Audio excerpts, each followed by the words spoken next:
I am so glad that Cobra Kai finally knows what the hell it wants to be. Because, wow. It took 3 seasons, for sure. But I'm glad.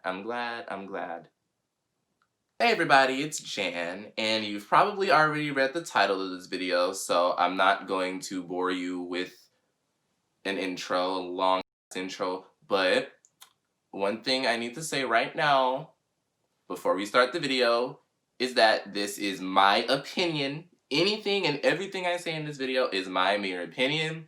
This video should not deter you from watching Cobra Kai in any manner, shape, or form. That is not what I'm trying to do. I am just getting my opinion out there and I'm speaking my mind.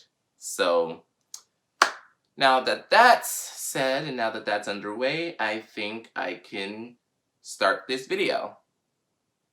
Alright.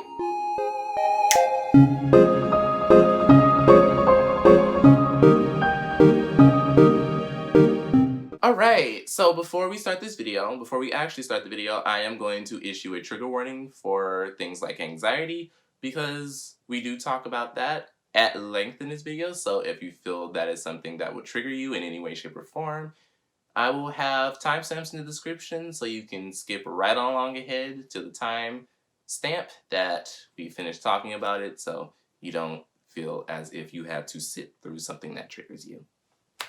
Alright, so I'm going to start by saying I have 3 positives and 3 negatives that I want to get through, so because this video is so balanced between the both, I am going to go back and forth between the two. So, yeah. Now let's start the video. Alright, so the first thing I want to talk about is the fight choreography. I think it looks a hell of a lot more fluid. I really like the way they go in between characters and their individual fights, but they still point out the main characters and they show their fights at length. So to show y'all that, I am going to put the big fight at the end of season 2. And I am going to have, after that, the big fight at the end of season 3. And y'all can come to the conclusion yourselves because, again, that is just my opinion. I think it looks a lot more cohesive, a lot more fluid this season. So, yeah.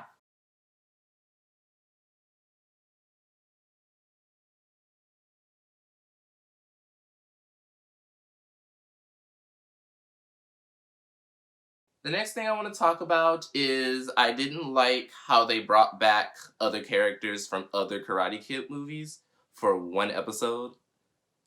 I'm talking about at length here. When I say that, I'm talking about Kumiko from the Karate Kid 2 and Ali from Karate Kid 1. So I really don't like how they used Ali and Kumiko as character development tokens. That's basically what they did.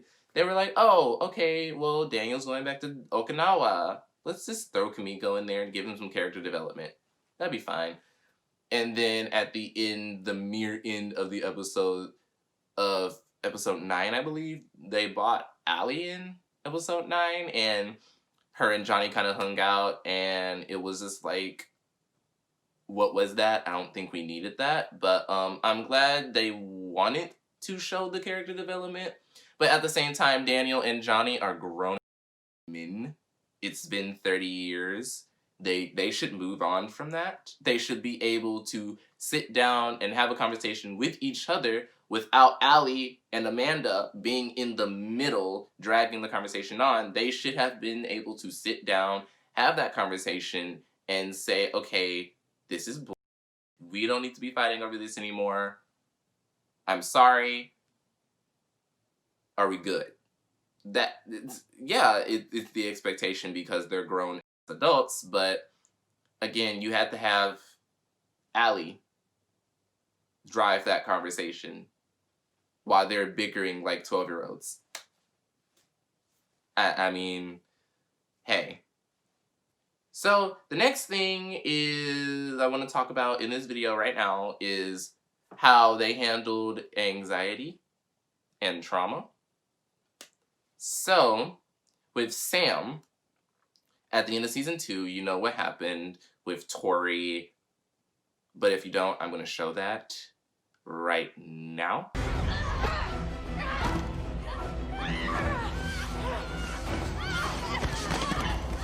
So, that happening, Sam gets a lot of trauma. She gets PTSD from the whole incident.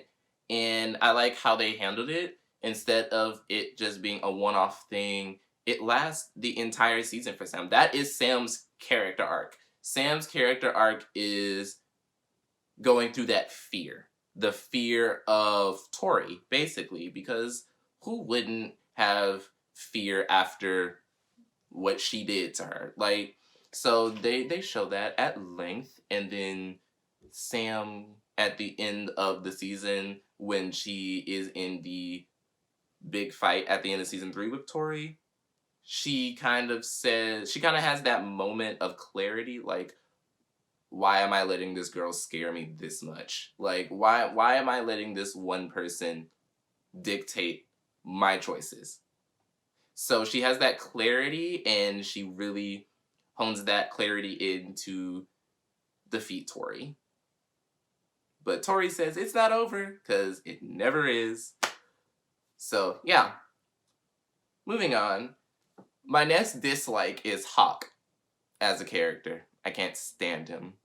Some of the things he does, like, I get that Kreese is in his head about all of, like, the fighting, and he's like, fight to win, and he's reteaching what the things he taught Johnny, and like why Johnny turned out the way he did. But Hawk, at the end of season 3, Hawk finally comes to the realization that this isn't the way to live. I like that. I like that they did that, but I just don't like it. It dullens the moment. It dullens the impact when you look on all of the other things he's done to Dimitri prior. See, you get what I'm talking about here? It dulls the moment. It brings the moment down when you realize some of the stuff that he's done to Dimitri and the Miyagi-Do gang prior. So, I don't like Hawk as a character. Moving on. My third and final positive is I like Miguel's mother. I like what Miguel's mother represents for Johnny. So, unlike Allie, how they had Allie drive Johnny's character development, Carmen was the direct opposite of that, and Carmen was like, keep Miguel away from karate. I don't want him anywhere near it. I don't want you anywhere near here. And that basically Johnny was like, okay, whatever. And it saddened him a little bit, but he moved on. He got on with his life. But he still wanted to be there for Miguel. He did everything in his power to be there for Miguel, even though Carmen didn't want him there. And I really like how Carmen and Johnny mended their relationship after she saw how much Johnny actually cared about Miguel and how much Johnny helped Miguel get out of the wheelchair. Yes. My final negative is another cliffhanger. We get another cliffhanger from Cobra Kai. God, that's a nitpick. That's a nitpick on my part because I get why they do the cliffhangers. I get why shows do the cliffhangers, but God, do we really need another one? Like, girl, like, you've already established the fact that we're gonna have a season 4. Why take me through the pain and suffering that is another cliffhanger? Ah! I don't get it. But, yeah. So that is my cohesive list of negatives and positives. That is my analysis and review of Cobra Kai Season 3. But I do have some honorable mentions. Positive, Chosen as a character. Funny as hell. I like how they set it up to be like Daniel being scared of him from what happened and him trying to kill Daniel over again. But then he's all like, ha ha ha ha! Joke! It was a joke! Ha! And it was perfect in my opinion. Honorable negative or a dishonorable negative is I don't like the Miguel gets better montage. I hate when TV shows have a miraculous injury, have a very altering injury to the main character, and then they show a montage of them getting better out of nowhere. I would have really liked to see Miguel find out how to stand up for himself without karate. But this is another nitpick on my part because I get that this is the direct sequel to the Karate Kid franchise. So the series is kind of about karate and you need the main character to be able to do karate. But I would have just liked to see Miguel get better without... No, let me rephrase this. I would have liked to see Miguel learn how to defend himself, how to stand up against his bullies without karate. So, yeah. So that's the end of this video, and if you like my person, if you like me, if you like anything I have to say in this video, go follow my Instagrams at January Katsugi, Glamour by January, and Beetle with No Juice.